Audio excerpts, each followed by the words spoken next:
வணக்கம் ட்ரேடர்ஸ். இன்றைக்கி வந்து பார்த்திங்கன்னா 21/8/2025 வியாழக்கிழமை அன்றைக்கி நிஃப்டியோட வீக்லி எக்ஸ்பைரி. இன்றைக்கி வந்து நிஃப்டி அண்ட் பேங்க் நிஃப்டி பொறுத்து நம்ம market review பார்த்துடலாங்க.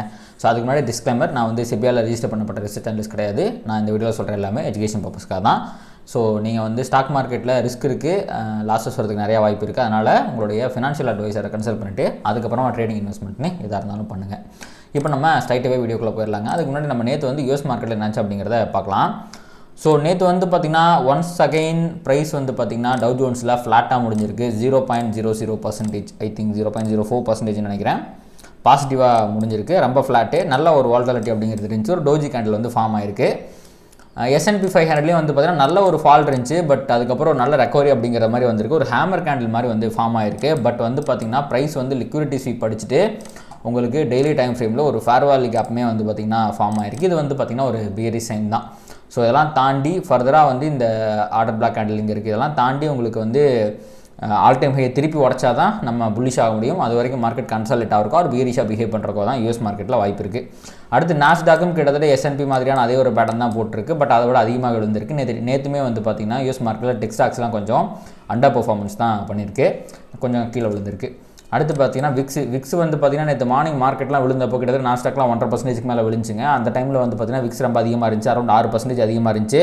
But end of day market recover ஆனதுனால விக்ஸுமே வந்து பார்த்திங்கன்னா ஃப்ளாட்டாக தான் வந்து முடிஞ்சிருக்குங்க. ஸோ இதான் வந்து பார்த்திங்கன்னா நேற்று யூஎஸ் மார்க்கெட்டுடைய நிலவரம். ஸோ பெருசாக நேற்று டேட்டாலாம் எதுவும் வரலைங்க. ஃபெட் மீட்டிங்கோட மினிட்ஸ் வந்து வந்துருந்துச்சு. அதில் வந்து இந்த லேபர் மார்க்கெட்டை பற்றியும் இன்ஃப்ளேஷனை பற்றியும் சில ஒரீஸை வந்து சொல்லியிருந்தாலுமே மோஸ்ட் லைக்லி நாங்கள் வந்து ரொம்ப சீக்கிரமாக இன்ட்ரெஸ்ட் ரேட்டை குறைக்கிற மாதிரி தான் வந்து நிறையா மெம்பர்ஸ் வந்து அக்ரி பண்ணியிருக்காங்க போல் இருக்குது. ஸோ அப்படி தான் சீக்கிரம் குறைச்சிருவோம் அப்படிங்கிற மாதிரி தான் மினிட்ஸில் இருந்துச்சு. இருந்தாலுமே வந்து பார்த்திங்கன்னா 86%லேருந்து 82% வந்து பார்த்திங்கன்னா அந்த இன்ட்ரெஸ்ட் ரேட் கட் ப்ராபபிலிட்டி அப்படிங்கிறது கம்மியாக இருக்குது. கொஞ்சம் ஒரியிங் சைனாக தான் இருக்குது. இது 50 கீழே போயிட்டால் கொஞ்சம் கஷ்டம் தான். ஸோ 60-70 ரேஞ்சில் இருக்கும்போது ஓரளவுக்கு கன்ஃபார்மாக வந்து பார்த்திங்கன்னா ப்ராபபிலிட்டி நம்ம எதிர்பார்க்கலாம். ஸோ பொறுத்து வந்து பார்க்கலாம். இது ரொம்ப முக்கியமான டேட்டாங்க. இந்த ஜாக்சன் ஹோல் சிம்போசியம் இருக்குது ஃப்ரைடே அன்றைக்கி. அது முடிச்சதுக்கப்புறம் இதில் ஒரு நல்ல தெளிவான விஷயம் வரும். ஏன்னா ஜெரம் பவுலே அங்கே போய் பேசுகிறாரு. அதில் ஒரு தெளிவாக சொல்லிடுவார், பண்ண மாட்டோமாங்கிறத பற்றி ஒரு ஹிண்ட்டை கொடுத்துருவார். அதுக்கப்புறமா மார்க்கெட் வந்து நல்லா ரியாக்ட் பண்ணுறதுக்கு வாய்ப்பு இருக்குது. நல்லா இந்த சென்ஸ் உண்மையான முகத்தை மார்க்கெட் காட்டுறதுக்கு நிறைய வாய்ப்பு இருக்குது. ஸோ நம்ம பொறுத்து வந்து பார்க்கலாம் என்ன போகுது அப்படிங்கிறது. ஸோ அதை தவிர வந்து பார்த்திங்கன்னா USD/INR நான் க்ளோஸாக மானிட்டர் பண்ணேன். இங்கே பாருங்கள், டெய்லி கொஞ்சம் பார்த்துக்கிட்டு இருக்கேன். அந்த விதத்தில் பாருங்கள், டெய்லி இதுலேயுமே ஃபேர்வாலிக்கா போட்டு வந்து மார்க்கெட் கீழே போயிருக்கு. இதுவுமே வந்து பார்த்திங்கன்னா ஒரு பியரிஷ் சைன் தான். அப்போது இது வந்து அப்ரிஷியேட் ஆக போகுது. US மார்க்கெட், US டாலர்ஸ்க்கு அது பியரிஷ் சைன், இந்தியன் மணிக்கு வந்து பார்த்திங்கன்னா அது ஒரு புல்லி சைன். ஸோ இது கீழே இறங்க நம்ம இது மணியுமே அப்ரிஷியேட் ஆகும். ஸோ இது வந்து ஒரு 80 ரேஞ்சுக்கெலாம் வரும்போது FI வந்து மார்க்கெட்டில் திரும்பி பை பண்ணுறதுக்கு நிறைய வாய்ப்புகள் அப்படிங்கிறது இருக்குது. இதையுமே நம்ம ஒரு பாசிட்டிவ் சைனாக வச்சுக்கலாங்க.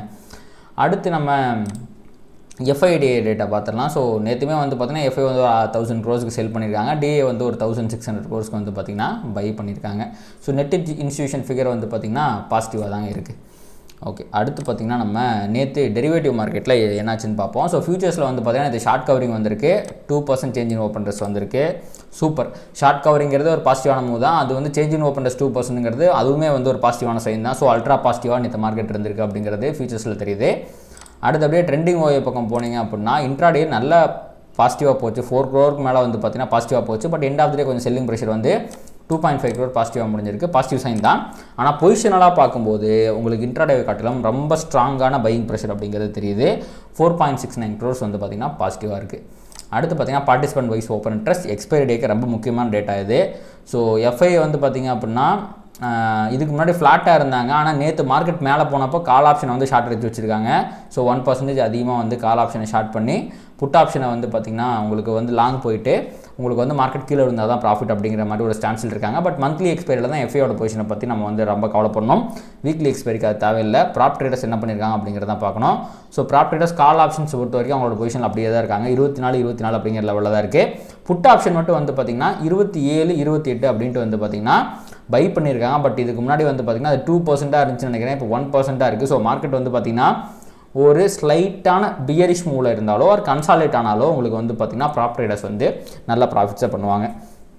அடுத்து பார்த்திங்கன்னா ரீட்டைல் ட்ரேடர்ஸ் வந்து பார்த்திங்கன்னா இப்போ கால் ஆப்ஷனை பை பண்ணி புட் ஆப்ஷனை செல் பண்ணி வந்து பார்த்திங்கன்னா கிட்டத்தட்ட நேற்று இருந்த அதே ஸ்டான்ஸ் தான் புல்லிஷான பொசிஷனை மெயின்டைன் பண்ணுறாங்க. ஸோ மார்க்கெட் மேலே போனாலோ ஆர் கன்சால்டேட் ஆனாலோ ரீட்டைல் ட்ரேடர்ஸ் வந்து ப்ராஃபிட் பண்ணுவாங்க. ஸோ நிறையா கன்சால்டேஷன் சைன்ஸ் தாங்க தெரியுது இந்த டேட்டாவை பார்க்கும்போது. அடுத்து பார்த்திங்கன்னா எஃப்ஐயோட ஃபியூச்சர்ஸ் பொசிஷன் பார்க்கும்போது 9.9% எந்த விதமான முன்னேற்றமும் இல்லை. இன்னும் வந்து பார்த்திங்கன்னா பயங்கரமான ஷார்ட்டில் தான் அவங்க இருக்கிறாங்க. ஓகேங்க. இப்போ வந்து மார்னிங் வந்து எப்படி ஃபியூச்சர்ஸ்லாம் எப்படி இருக்குன்னு பார்க்கும்போது அகைன் வந்து யூஎஸ் ஃபியூச்சர்ஸ்லாம் கொஞ்சம் பியரிஷாக தான் இருக்குது. யூரோப்பியன் ஃபியூச்சர்ஸ் ஃப்ளாட்டாக இருக்குது. அதே ஏஷியாவுக்கு வந்தீங்க அப்படின்னா நிக்கி 0.6% டவுனு, ஆஸ்திரேலியா 0.7% அப்பு, தைவான் வந்து 0.5% டவுனு, கொரியா வந்து 0.9% அப்பு. ஸோ மிக்ஸ்டாக இருக்குது. ஏஷியன் மார்க்கெட்ஸ் வந்து பார்த்திங்கன்னா ஒன்று நல்லா அதிகமாக இருக்குது, இன்னொன்று ரொம்ப கம்மியாக இருக்குங்கிற மாதிரி மிக்ஸ்டாக இருக்குது. பட் யூரோப்பியன் ஃபியூச்சர்ஸ் ஃப்ளாட்டாக இருக்குது. யூஎஸ் ஃபியூச்சர்ஸும் கொஞ்சம் பியரிஷாக தான் இருக்குது. ஓவராலாக மிக்ஸ்டாக இருக்குன்னு சொல்லலாம். இது பியரிஷ்னு சொல்ல முடியாது, புல்லிஷ்னு சொல்ல முடியாது, மிக்ஸ்டாக இருக்குது. அப்படியே நீங்கள் கிஃப்ட் நிஃப்டி பக்கம் வந்தவங்கன்னா கிஃப்ட் நிஃப்டி வந்து ஃப்ளாட்டாக இருக்குது. வெறும் 4 பாயிண்ட் மட்டுமே தான் கேப் டவுன் இண்டிகேட் பண்ணிக்கிட்டு இருக்குது. பயங்கர ஃப்ளாட்டாக இருக்குது. ஓகே, இப்போ நம்ம அப்படியே டேரெக்டாக நிஃப்டிக்கு வந்துடலாம். ஸோ நிஃப்டியை பொறுத்த வரைக்கும் வீக்லி டைம் ஃப்ரேம் இப்போதைக்கு இப்படி தான் இருக்குது. இந்த வீக் என்ன முடியலை, இன்னும் 2 நாட்கள் இருக்குது.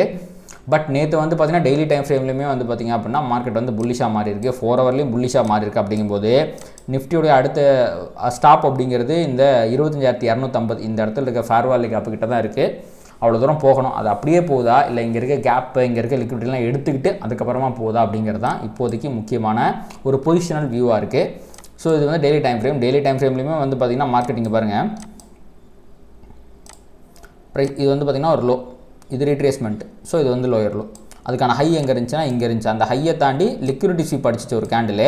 அதையுமே தாண்டி ஒரு கேண்டில் வந்து பார்த்திங்கன்னா இப்போது மேலே பிரேக் அவுட் ஆகி க்ளோஸ் வச்சிச்சு. ஸோ டெய்லி டைம் ஃப்ரேம்லேயே வந்து பார்த்திங்கன்னா மார்க்கெட் வந்து புல்லிஷாக மாறிடுச்சு. அண்ட் இன்றைக்கான பயாஸ் அப்படிங்கிறதுமே புல்லிஷாக இருக்குது. ஏன்னா கண்டினியூஸ் 2 க்ரீன் கேண்டில்ஸ் வந்திருக்கு. கண்டிப்பாக வந்து பார்த்திங்கன்னா இது ஒரு புல்லிஷான விஷயம் தாங்க. ஸோ இன்றைக்கி டெய்லி பயாஸும் புல்லிஷாக இருக்குது, பொசிஷனலாமே வந்து பார்த்திங்கன்னா மார்க்கெட் வந்து புல்லிஷாக மாறி இருக்குது. பட் இங்கே வந்துட்டு இப்படி போக போதா இல்லை அப்படியே இப்படி போக போகுதா அப்படிங்கிறது தான் இப்போதைக்கு கேள்வியாக இருக்குது. சரி, ஓகே, இது வந்து பொசிஷனல் வியூ. நம்ம இப்போ அப்படியே வந்து பார்த்திங்கன்னா இன்ட்ராடேக்கு போயிடலாம். ஸோ முதல்ல சிபிஆரை பார்த்துருவோம். ஸோ இவ்வளோ நாளாக ஸ்ட்ரகிள் பண்ணிக்கிட்டு இருந்துச்சுங்க ப்ரைஸ் வந்து இந்த R1 ப்ரீவியஸ் டே ஹைக்கு மேலே க்ளோஸ் வைக்கிறதுக்கு. அட் லாஸ்ட் வந்து பார்த்திங்கன்னா க்ளோஸும் வச்சிருச்சு. R1 ப்ரீவியஸ் டே ஹைக்கு மேலே வந்து பார்த்திங்கன்னா ப்ரைஸ் வந்து நேற்று முடிஞ்சிருக்கு. இது கண்டிப்பாக ஒரு பாசிட்டிவான சைன். இதுக்கு முன்னாடி பையர்ஸ் கொஞ்சம் உள்ளே வந்தாங்க, நேற்று டாமினேட் பண்ணியே வந்து க்ளோஸ் பண்ணிட்டாங்க. அண்ட் இது வந்து இன்றைக்கத்துக்கான சிபிஆர். இது ஒரு வந்திங்கன்னா அசெண்டிங் மீடியம் சிபிஆர் தான் இன்றைக்குமே. ஸோ கிளியராக மார்க்கெட் வந்து பை ஆன் டிப்பில் இருக்குது அப்படிங்கிறத வந்து இது நம்மளுக்கு இண்டிகேட் பண்ணுது. அப்படி டிப் ஆகி பை பண்ணக்கூடிய இடம் அப்படிங்கிறது இந்த S1 அப்படிங்கிற ரேஞ்சாக இருக்கும். 960 ரேஞ்ச் இருக்குது பார்த்தீங்களா. இந்த இடத்துல வந்து ஒரு நல்ல சப்போர்ட் இருக்கும். அதுக்கு கீழே வந்து பார்த்திங்கன்னா ப்ரீவியஸ் டே லோ, அதாவது இந்த 925 ரேஞ்சில் வந்து பார்த்திங்கன்னா நல்ல ஒரு சப்போர்ட் அப்படிங்கிறது கிடைக்கும். ஸோ இதான் வந்து இது வந்து சிபிஆர் பேஸ் பண்ணது. இது வந்து பார்த்திங்கன்னா உங்களுக்கு மார்க்கெட் ஸ்ட்ரக்சரை பேஸ் பண்ணது, ஸ்மார்ட் மணியை பேஸ் பண்ணது. இது எல்லாமே வந்து பார்த்திங்கன்னா லிக்விடிட்டி ஏரியா. ஸோ இந்த 25,031, 25,008 இதெல்லாம் வந்து பார்த்திங்கன்னா இந்த 25,071 இது மூணுமே வந்து பார்த்திங்கன்னா இன்டர்னல் லிக்விடிட்டி. நேற்று ப்ரைஸ் ஆக்ஷனில் வந்து லிக்விடிட்டி. இந்த இடத்துல வந்து பார்த்திங்கன்னா நிறைய பேர்த்தோட ஸ்டாப் லாஸ் இருக்குது. அலாங் வித் இட் இந்த ப்ரீவியஸ் டே ஹை இருக்குது பார்த்திங்களா, இந்த இடத்துலையுமே ஸ்டாப் லாஸ் இருக்குது. அரௌண்ட் 25,081, 82 ரேஞ்சில் இருக்குன்னு நினைக்கிறேன். அந்த இடத்துலையுமே ரீட்டைல் ட்ரேடர்ஸோட ஸ்டாப் லாஸ் அப்படிங்கிறது இருக்குது. அண்ட் இந்த 103 அப்படிங்கிறதும் 919 அப்படிங்கிறதும் வந்து பார்த்திங்கன்னா எக்ஸ்டர்னல் லிக்விடிட்டி.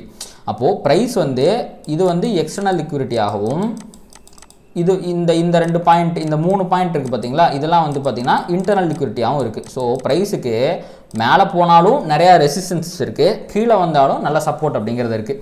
ஸோ இந்த இடத்துல எந்த மாதிரியான ரியாக்ஷனை கொடுக்க போகுது அப்படிங்கிறத வச்சு தான் நம்ம வந்து முடிவு பண்ண முடியும். ஸோ 25,008க்கு கீழே வந்து பார்த்திங்கன்னா 15 மினிட்ஸ் டைம் ஃப்ரேமில் or I think 1 hour time ஃப்ரேமில் நினைக்கிறேன் ஒரு ஃபேர் வேல்யூ கேப் அப்படிங்கிறது இருந்துச்சு.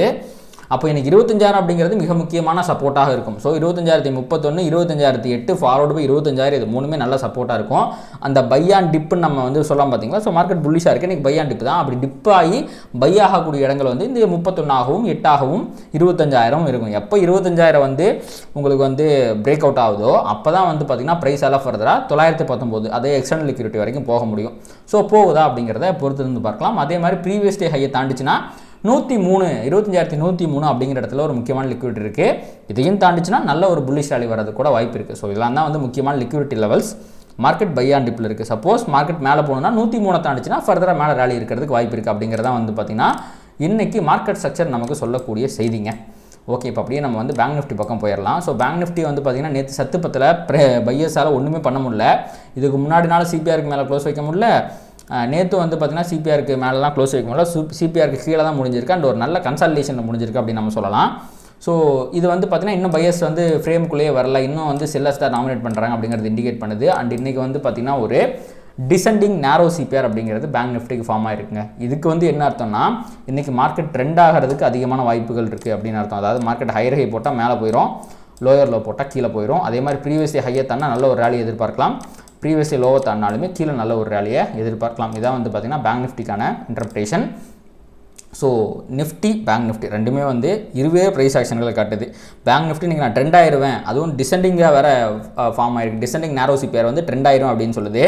நிஃப்டிக்கு வந்து பார்த்திங்கன்னா அசெண்டிங் ஒரு மீடியம் சிபிஆர் வந்து பை அண்ட் டிப்பில் இருக்குது அப்படிங்கிற மாதிரி சொல்லுது. அதாவது மார்க்கெட் மேபி புல்லிஷாக பிஹேவ் பண்ணுறதுக்கு நிறைய வாய்ப்பு இருக்குது அப்படிங்கிறது சொல்லுது. இதுலேயே வந்து பார்த்திங்க அப்படின்னா இருவேறு கருத்துக்கள் வந்து நிஃப்டிக்கும் பேங்க் நிஃப்டிக்கும் நிலவுது அப்படிங்கும்போது இன்றைக்கி ப்ரைஸ் ஆக்ஷன் அப்படிங்கிறது ரொம்ப இன்ட்ரெஸ்டிங்காக இருக்க போகுது. ஏன்னா மார்க்கெட்டை மேலே தடுக்கிறதுக்கும் நிறைய ரீசன்ஸ் இருக்குது, கீழே தடுக்கிறதுக்கும் வந்து பார்த்திங்கன்னா நிறைய சப்போர்ட் அப்படிங்கிறது இருக்குது. அது மட்டும் இல்லாமல் ப்ராப் ட்ரேடர்ஸும் சரி ரீட்டைல் ட்ரேடர்ஸும் சரி கன்சால்டேஷன் ஆனால் தான் நல்லா ப்ராஃபிட் பண்ண முடியும் அப்படின்ட்டு இருக்கும்போது இன்றைக்கான ப்ரைஸ் ஆக்ஷன் அப்படிங்கிறது ரொம்ப இன்ட்ரெஸ்டிங்காக இருக்க போது மோஸ்ட் லைக்லி கன்சால்டேஷன் ஆகும் அப்படிங்கிறது என்னோட எதிர்பார்ப்பாக இருக்குது. அதுக்கு வந்து ப்ரைஸ் வந்து ஒரு நல்ல ரேஞ்சுக்குள்ளே சுற்றுச்சு அப்படின்னா, அதாவது 103க்கும் 25,000க்கும் இடையில 25,100க்கும் 25,000க்கும் இடையில இருக்கும்போது நம்ம ஒரு கன்சால்டேஷன் எதிர்பார்க்கலாங்க. அதை தாண்டும் போது தான் எனக்கு தெரிஞ்ச ஒரு நல்ல மூவ்மெண்ட் வரதுக்கு வாய்ப்பு இருக்குது. இந்த இன்டர்னல் லிக்விடிட்டிக்கெலாம் வந்து பார்த்திங்கன்னா அந்த அளவுக்கு பவர் கிடையாது, எக்ஸ்டர்னல் லிக்விடிட்டிக்கு தான் அதிகமான பவர் இருக்கும். அப்போது 103 919 தான் உங்களுக்கு ஒரு முக்கியமான சப்போர்ட் ரெசிஸ்டன்ஸ் லெவலாக இருக்கும். அதுக்கு நடுவில் உங்களுக்கு 25,000மே வந்து ஒரு ரவுண்ட் நம்பராகவும் இருக்கிறதுனாலையும் அந்த 1 hour ஃபேர் வேல்யூ கேப் இருக்கிறதுனாலும் இதுவுமே ஒரு சப்போர்ட்டாக இருக்கும். ஸோ என்ன போகுது அப்படிங்கிறத நம்ம வந்து பொறுத்திருந்து பார்க்கலாங்க. கண்டிப்பாக இந்த வீடியோ வந்து உங்களுக்கு யூஸ்ஃபுல்லாக இருந்திருக்குன்னு நினைக்கிறேன். இந்த மாதிரி மார்க்கெட்டை ப்ராப்பராக அனலைஸ் பண்ணி ட்ரேட் பண்ணோம் அப்படின்னு நினச்சிங்க அப்படின்னா என்னோட மென்டர்ஷிப் ப்ரோக்ராமில் ஜாயின் பண்ணிக்கலாம். கீழே வந்து பிடிடி ஆப்போட லிங்க் இருக்குது, செக் அவுட் பண்ணி பாருங்கள். அதில் மென்டர்ஷிப்போட டீட்டெயில்ஸ்லாம் இருக்கும். அண்ட் அதை தாண்டி வந்து PO3 அப்படிங்கிற ஒரு ஸ்ட்ராட்டஜியுமே வந்து பார்த்திங்கன்னா ஆப்பில் ஃப்ரீயாக இருக்குது, அதையுமே நீங்கள் கற்றுக்கலாம். ஃப்ரீ மெட்டீரியல் டேப்பில் இருக்குது, செக் பண்ணி பாருங்கள்.